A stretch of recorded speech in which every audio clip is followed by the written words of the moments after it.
गेली 40 वर्ष पुण्यातल्या भोर मतदारसंघावर थोपटे घराण्याचं वर्चस्व होतं. हे घराणं काँग्रेसची एकनिष्ठ. काँग्रेसच्या तिकिटावर आधी अनंतराव थोपटे 6 वेळा तर त्यांचे सुपुत्र संग्राम थोपटे 3 वेळा आमदार झाले. पण आता संग्राम थोपटेंनी काँग्रेसचा हात सोडून भाजपचं कमळ हाती घेण्याचा अतिशय मोठा निर्णय घेतला. येत्या 22 एप्रिलला संग्राम थोपटे भाजपात प्रवेश करणार आहेत. पण इतकी वर्ष काँग्रेसची साथ दिल्यानंतर थोपटेंनी भाजपमध्ये जाण्याचा निर्णय का घेतला? कार्यकर्ता मेळाव्यात त्यांनी कोणती खतखत बोलून दाखवली, याचा आढावा घेणारा हा स्पेशल रिपोर्ट पाहूया. संग्राम थोपटे म्हणून मला संधी मिळेल अशी कार्यकर्त्यांची देखील भावना त्या ठिकाणी होती. तिथं संधी थोडक्यात मिळाली नाही. विधानसभेच्या अध्यक्षपदाचा राजीनामा माननीय नानाभाऊ पटोलेंनी दिला. म्हटलं आता आपल्याला पूर्वीच्या काळात संधी मिळाली नाही, आता आपल्याला संधी मिळेल अशी अपेक्षा होती, परंतु त्याही निवडणुकीमध्ये संधी मिळाली नाही. विरोधी पक्षनेतेपदाची सुद्धा संधी त्या ठिकाणी मिळेल अशी अपेक्षा होती.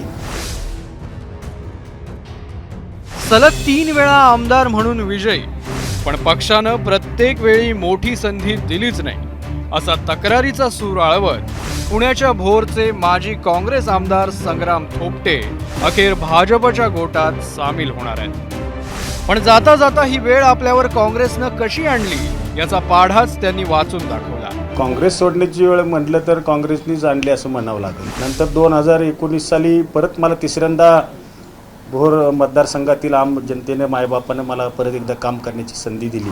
पण महाविकास आघाडीचं सरकार सत्तेमध्ये आलं.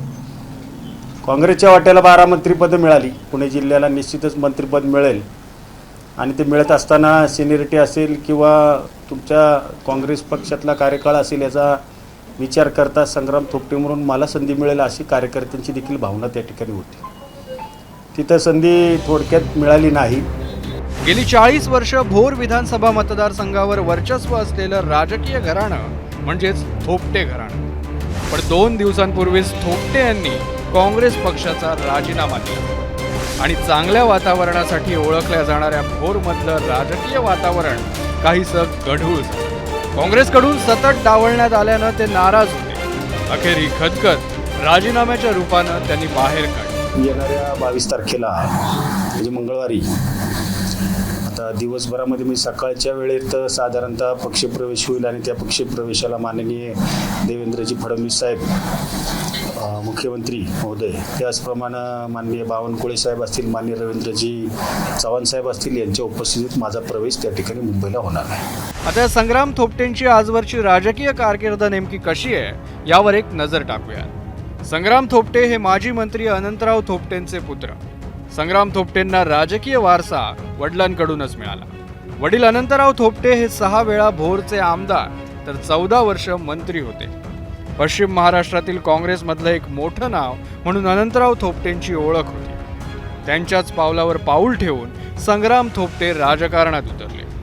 2002 मध्ये संग्राम थोपटे भोर पंचायत समितीत उपसभापती झाले.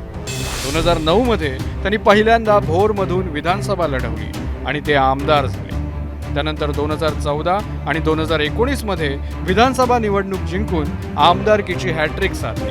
पण 2024 मध्ये राष्ट्रवादीच्या शंकर मांडेकरांनी संग्राम थोपटेंचा पराभव केला. खरं तर थोपटेंच्या नाराजीची सुरुवात ही 2019लाच झाली होती. विधानसभेवेळी फॉर्म भरताना थोपटेंनी पक्षश्रेष्ठींना बोलावलं, मात्र कुणीही वेळ दिला नसल्याचं थोपटेंनी म्हटलं होतं. सत्ता असतानाही केंद्र आणि राज्याकडून आपल्याला निधी मिळाला नसल्याचंही थोपटेंनी बोलून दाखवलं. मी 3 पंचवार्षिक निवडणूक लढतोय. या पंचवार्षिकच्या निवडणुकीमध्ये आम्ही प्रचारासाठी आमच्या पक्षश्रेष्ठींना बोलवलं फॉर्म भरायला. म्हटलं कुठला मेळावा एक काँग्रेस पक्षाचा किंवा आघाडीचा म्हणून तुम्ही इथं सभा झाली पाहिजे. कोणी वेळ दिला नाही.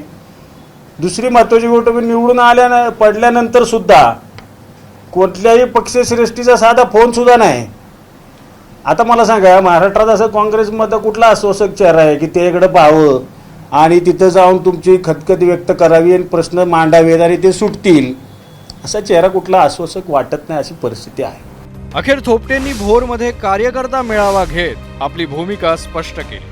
थोपटेंचा हा निर्णय मान्य असल्याची भावना कार्यकर्त्यांकडून व्यक्त होते. दादा जे काही निर्णय घेतील तो निर्णय पूर्ण काँग्रेस पक्षाचे आम्ही पदाधिकारी आणि कार्यकर्ते आणि या ठिकाणचे भोर तालुक्यातले जे दादांचे प्रेमी आहेत ते सर्व त्याला एक हाताने स्वीकार करतील. तालुक्याच्या विकासाच्या दृष्टिकोनातून माननीय संग्रामदादा जे निर्णय घेतील विकासाच्या दृष्टिकोनातून तो आम्हाला मान्य आहे. एवढ्या वर्ष जे काही चाललेलं आहे त्याच्यात काहीतरी बदल पाहिजे आणि तो जे बदल दादा स्वीकारतील तो आम्हाला मान्य असेल. काँग्रेस पक्षाने काय दिलं? काँग्रेस पक्षाने अध्यक्षपद घालवलं, काय दिलं नाही काँग्रेस पक्षाने. काँग्रेस पक्षानेच काँग्रेस कच्ची केलं. पण यावर काँग्रेसनं काय प्रतिक्रिया दिली आहे तीही ऐका. एक पक्ष सोडत असताना ज्या पक्षाने तुम्हाला नावा लोकतील चांगलं त्या पक्षावर आरोप लावायचे नसतात एवढं सगळ्यांनी ध्यानात ठेवलं पाहिजे. त्यांची मर्जी आहे, त्यांनी काय करायचं तो. पण अजूनही माझा सल्ला असा राहील जिथं जाण्याचं ते पडतात आहे तिथं अंधारच आहे. त्यामुळे